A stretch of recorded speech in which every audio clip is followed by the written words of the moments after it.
2018 সালের নির্বাচনের পর বিএনপির মধ্য থেকে পরিবর্তনের আওয়াজ এসেছিল। সে সময় দলের সিনিয়র নেতারা নেতৃত্বের ব্যর্থতার কারণে নেতৃত্ব পরিবর্তনের ডাক দিয়েছিলেন, কিন্তু সেই আহ্বানে সাড়া দেননি লন্ডনে থাকা বিএনপির ভারপ্রাপ্ত চেয়ারম্যান তারেক জিয়া।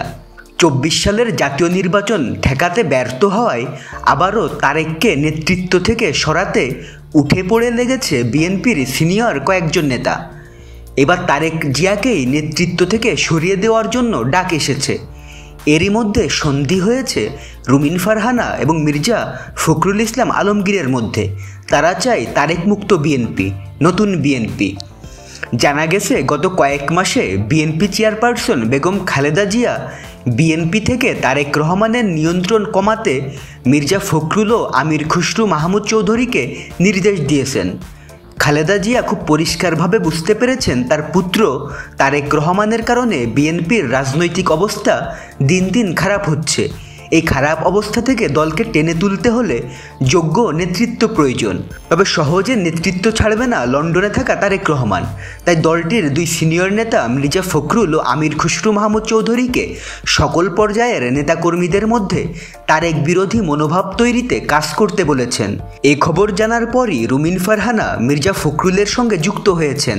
তিনিও চান তারেক রহমান মুক্ত হোক বিএনপি। তারেক রহমানের এক সময়ের সঙ্গী রুমিন ফারহানা তারেক রহমানকে হাড়ে হাড়ে চেনেন, তাই তারেক হটাও মিশনে পরামর্শক হিসেবে থাকতে চেয়েছেন রুমিন ফারহানা। কারণ তারেক রুমিনকে আর আগের মতো গুরুত্ব দিচ্ছে না।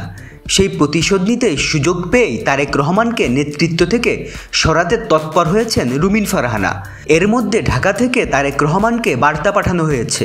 তাতে বলা হয়েছে, এভাবে দল চলতে পারে না। যদি দলকে সঠিক পথে আনতে হয় তাহলে দেশে থাকা কোনো যোগ্য নেতার কাছে দলের নেতৃত্ব তুলে দিতে হবে।